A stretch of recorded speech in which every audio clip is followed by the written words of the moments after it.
Welcome to विज्रमेरा online classes. Part 5 राष्ट्रकवि सुब्रमण्य भारती। अगला भाग पर चलते हैं हम। पार्ट 5 राष्ट्रकवि सुब्रमण्य भारती जी पाठ का अगला भाग देखने से पहले हम पिछले पाठ का थोड़ा मुख्यांश याद करते हुए आगे बढ़ेंगे। है ना छात्रों? राष्ट्रकवि भारती का जन्म 11 दिसंबर 1882 को तमिलनाडु के गांव एट्टयपुरम में इनका जन्म होता है। उनके माता माता का नाम था लक्ष्मी अम्माल और उनके पिताजी का नाम था चिन्नस्वामी अय्यर था। बचपन में सुब्रमण्य भारती जी को सुब्बैया कहकर पुकारते थे और इनका सुब्रमण्य भारती जी का अद्भुत प्रतिभाशाली थे। इन्होंने बहुत अद्भुत प्रतिभाशाली थे। इन्होंने पढ़ाई में और लिखाई में कभी भी ये आगे रहते थे। इन्होंने 7 वर्ष की आयु में ही इन्होंने कविता लिखना प्रारंभ किया। इनकी कविताओं की प्रसिद्धि सुनकर जो एट्टयपुरम के राजा साहित्य प्रेमी राजा राज दरबार में इनको बुलाते हैं, है ना। और 11 वर्ष अवस्था में राज दरबार के कवि सम्मेलन में बाल कवि के रूप में सुब्बैया ने अपनी कविताओं से अपनी ऐसी जो उनकी छाप छोड़ी थी, है ना। इनके साहित्य प्रतिभा को देखकर वहाँ के रहने वाले सारे लोग चकित हो गए, है ना छात्रों।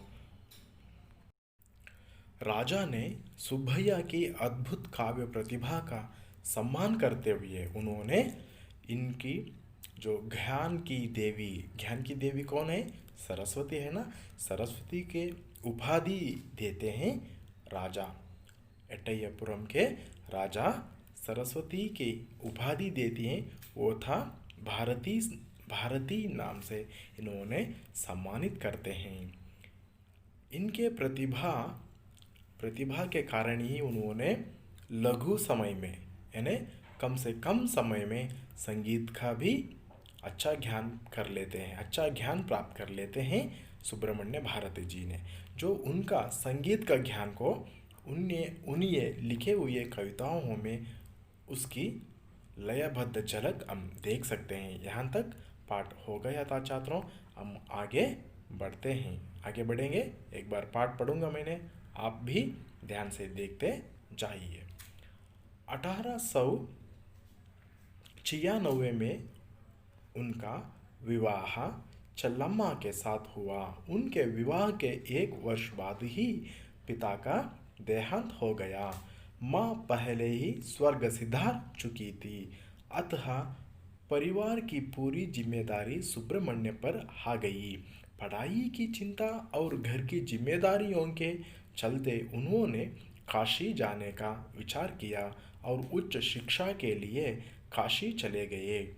यहाँ उन्होंने हिंदी संस्कृत का अध्ययन करते हुए प्रयाग विश्वविद्यालय से मैट्रिक की परीक्षा पास की। इस दौरान उनका लेखन कार्य जारी रहा। काशी का भारती के जीवन पर इतना गहरा प्रभाव पड़ा कि यहाँ रहते हुए उनका पहनाव कब बदल गया इसका उन्हें एहसास ही नहीं हुआ। बाद में यही वेशभूषा उनकी पहचान भी बन गई। साहित्य और देश सेवा का भाव उनके मन में कूट कूट कर भरा था। 1905 में बंग भंग आंदोलन का भारती के कोमल मन पर गहरा प्रभाव पड़ा। अगले पृष्ठ पर चलते हैं। पेज नंबर 28 है ना, 28 पर चलते हैं। हिंदी, बंगाली, संस्कृत, अंग्रेजी सहित कई भाषाओं के ज्ञाता भारती ने अपनी वाणी और लेखनी से परतंत्र भारत के जन मन में देश सेवा और आज़ादी की भावना का प्रचार प्रसार किया। ओजपूर्ण कविताओं और ओजस्वी वाणी से उन्होंने जन जागरण का काम किया। इसी समय उनका प्रसिद्ध काव्य संग्रह स्वदेश गीत प्रकाशित हुआ।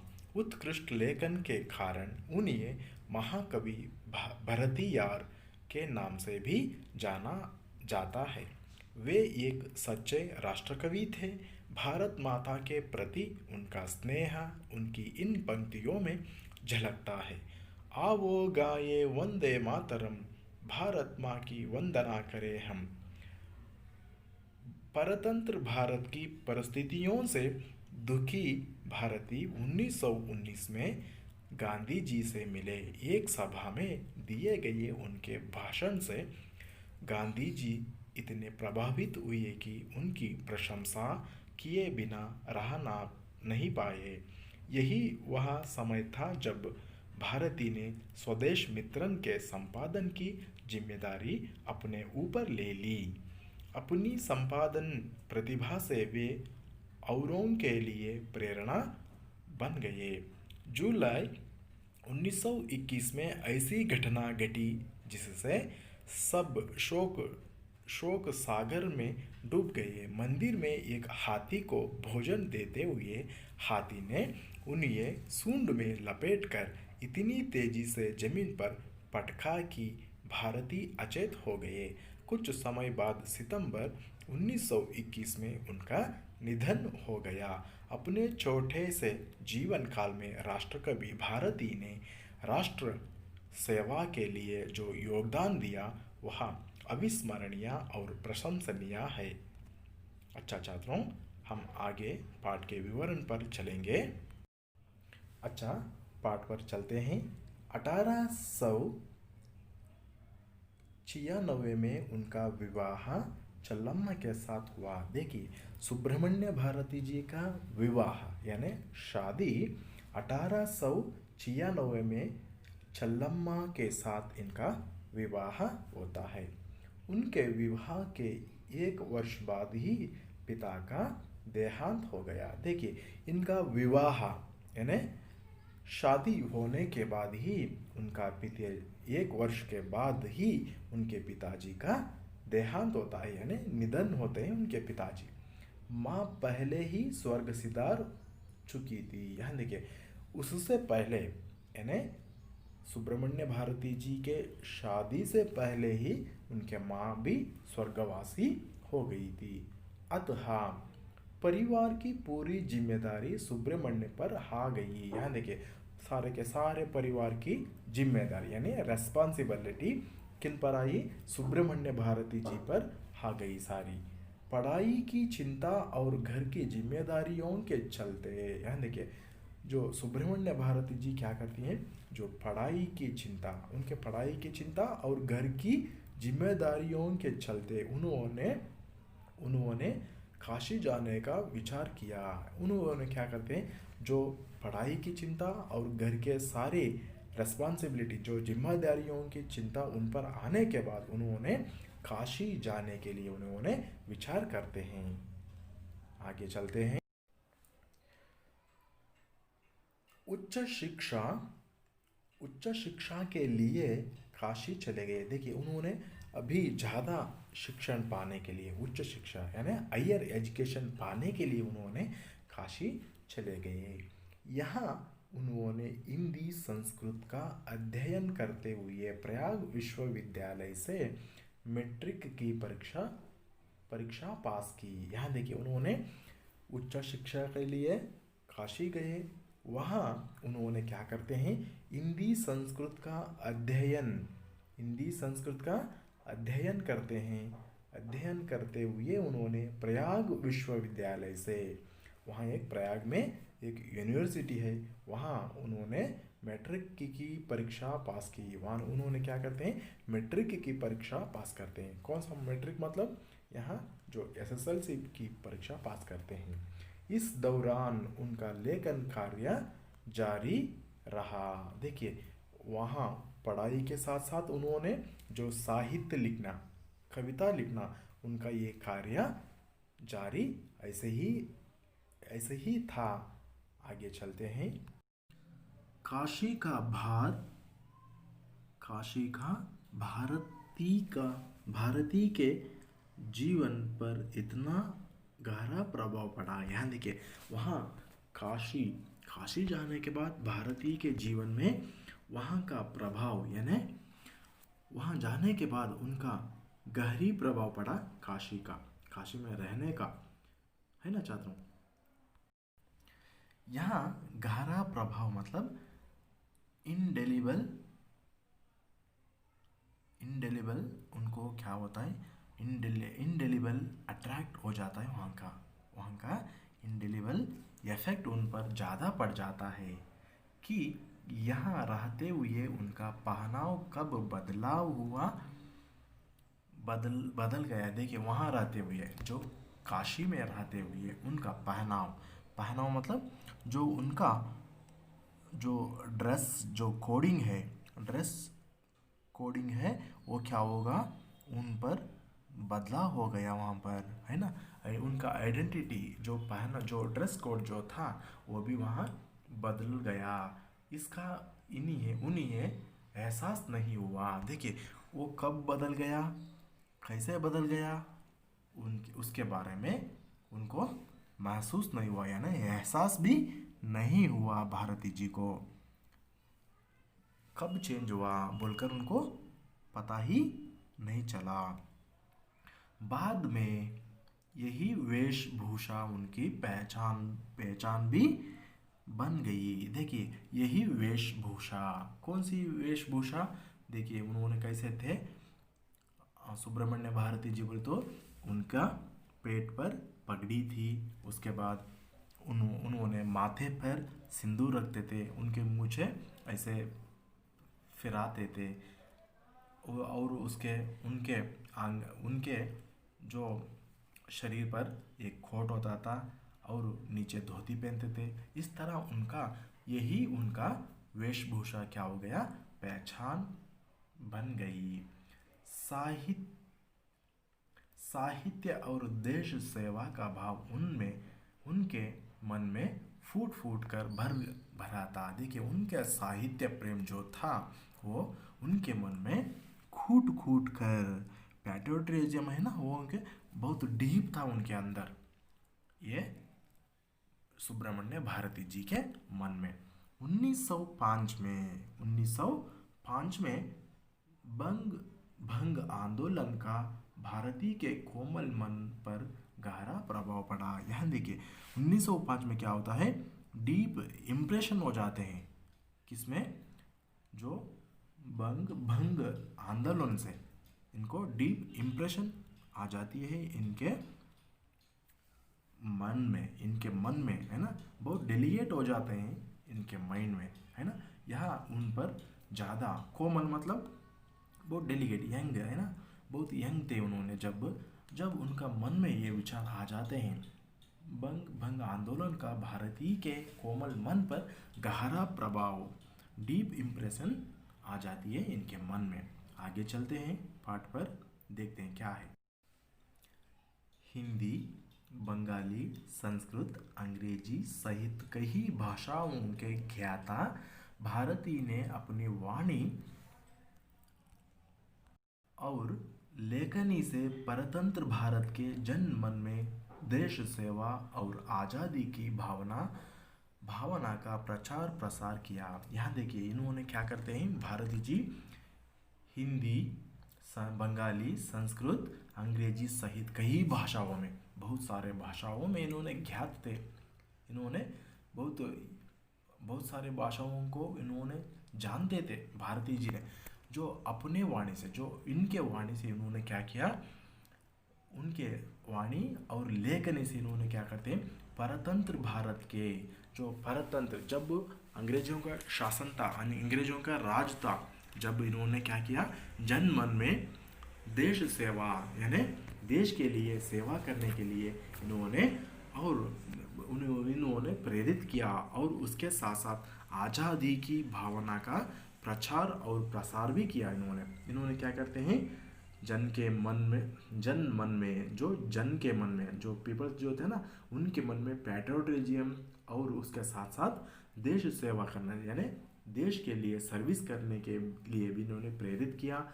आज़ादी की भावना का प्रचार और प्रसार, जो आज़ादी यानी फ्रीडम, स्वतंत्रता के लिए इन्होंने उसका भावना प्रचार किया, यानी प्रचार करते हैं उसके बारे में, प्रचार करके उसके बाद प्रसार भी करते हैं सुब्रमण्य भारती। अच्छा, इसी समय उनका प्रसिद्ध काव्य संग्रह स्वदेश गीत प्रकाशित हुआ। यहाँ देखिए, इसी समय, यहाँ एट द टाइम क्या हुआ, इनका फेमस जो कलेक्शन जो था इनके पोएट्री, वो कौन सा था गीत, स्वदेश गीत।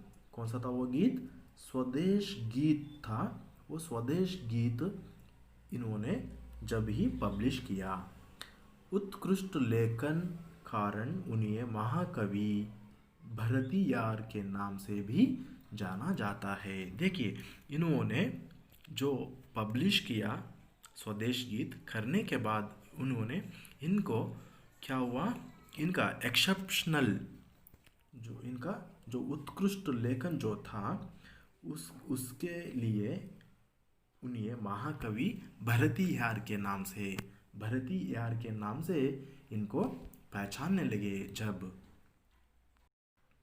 पहचानने लगे उसके बाद वे एक सच्चे राष्ट्र कवि थे। देखिए, ये एक नेशनल पोएट थे, ये ट्रूली नेशनल पोएट थे, ऐसे कवि थे सुब्रमण्य भारती जी।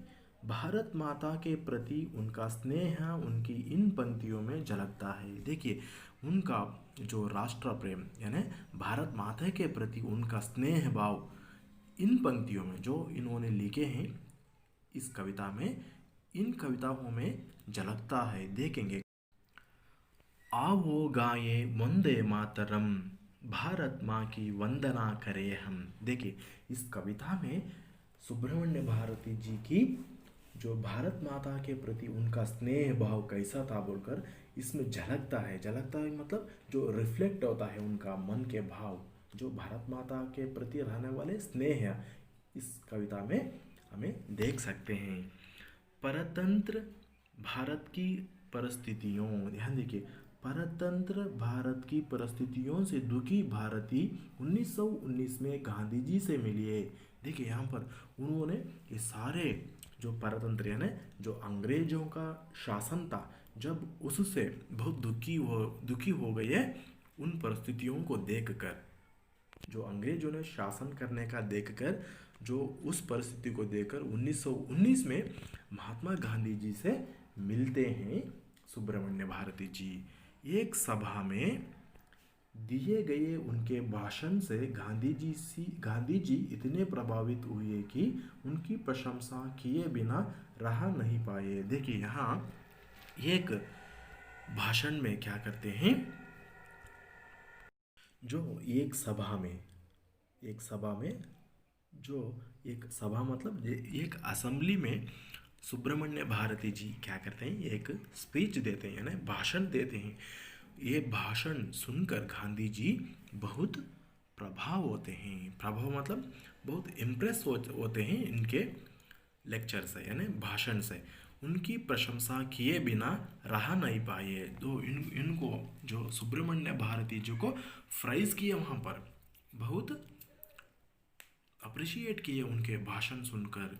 यही वह समय था जब भारती ने स्वदेश मित्रन के संपादन की जिम्मेदारी अपने ऊपर ले ली। देखिए, जब क्या करते हैं सुब्रमण्य भारती जी ने, उन्होंने एक पत्रिका के संपादन कार्य के जिम्मेदारी अपने ऊपर ले लेते हैं, अपने आप ले लेते हैं वो जिम्मेदारी। वो कौन सा पत्रिका है, वो स्वदेश मित्रन बोलकर एक पत्रिका है, उस पत्रिका के संपादन कार्य इन्होंने करते रहते हैं।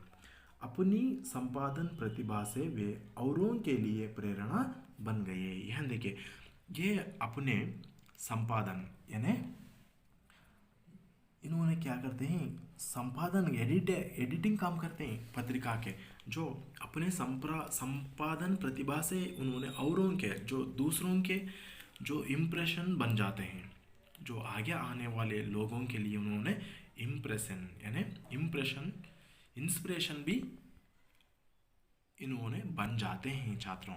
आगे चलते हैं। जुलाई 1921 में ऐसी घटना घटी। एक बार क्या होता है, जुलाई 1921 में ये घटना चलती है, एक इंसिडेंट चलती है। क्या है वो इंसिडेंट? जिससे सब शोक सागर में डूब गए। सब है ना, क्या हो गए? Drowned in serow. उन्होंने कब सबका बहुत दुखी हो जाते हैं, शोक शोक सागर में डूब जाते हैं सभी सारे के सारे लोग। मंदिर में हाथी को भोजन देते हुए हाथी ने उन्हें सूंड में लपेटकर इतनी तेजी से जमीन पर पटका कि भारती अचेत हो गए। भारती अचेत हो गई। यहाँ देखिए, उनको एक बार क्या होता है, मंदिर में हाथी के लिए उन्होंने भोजन देने जाते हैं। जब हाथी क्या करता है, उनको सूंड मतलब उनके जो हाथी का जो ट्रम्प रहता है, वो ट्रम्प से उनको लपट लेता है। क्या करता है वो? उनको लपट लेता है, यानी एन सर्कल कर लेते हैं। एन सर्कल करके वो उसके ट्रंक में वो क्या करता है, उनको जमीन पर यानी जो इस लैंड पर उनको क्या करता है, एक बार थपक देता है, थ्रो करता है। जब भारती जी को कुछ जब उन्होंने भारती जी क्या होते हैं, अचेत हो जाते हैं। अचेत मतलब जो अनकॉन्शियस हो जाते हैं भारती जी। कुछ समय बाद सितंबर 1921 में उनका निधन हो गया। यहाँ देखिए, उनको क्या हो जाता है, सितंबर कुछ समय बाद, जो वो घटना घटने के बाद क्या हो जाता है, सुब्रमण्य भारती जी को सितंबर 1921 में उनका निधन हो जाता है। निधन हो गए उन्होंने, जो इतने दिन उन्होंने वो उस घटना से बहुत घायल हो गए थे सुब्रमण्य भारती जी ने, है ना छात्रों। आगे चलते हैं। अपने छोटे से जीवन काल में राष्ट्रकवि भारती ने राष्ट्र सेवा के लिए जो योगदान दिया वह अविस्मरणीय और प्रशंसनीय है। देखिए, उनके छोटे से जीवन काल, जो उन्होंने बहुत दिनों तक नहीं जी पाए, उन्होंने छोटी सी जिंदगी उनका था। जब उन्होंने क्या किया, उनका जो योगदान, जो राष्ट्र सेवा के लिए जो उनका योगदान था, योगदान मतलब यहाँ कंट्रीब्यूट किए उन्होंने जो राष्ट्र के लिए, वो क्या है, आजकल भी अविस्मरणीय है। अविस्मरणीय मतलब अनफॉरगेटेबल है, और प्रशंसनीय भी है, और बहुत प्राइजिंग है बोलकर यहाँ इस पार्ट में उनके बारे में परिचित दिया गया है छात्रों। अच्छा छात्रों, आपको अच्छा समझ में आया होंगे। आप भी घर में थोड़ा पढ़ाई कीजिए, पढ़कर इस पार्ट का अच्छी तरह समझिए। और एक अगला पार्ट में फिर मिलते हैं। वहाँ तक आप स्वस्थ रहिए। धन्यवाद।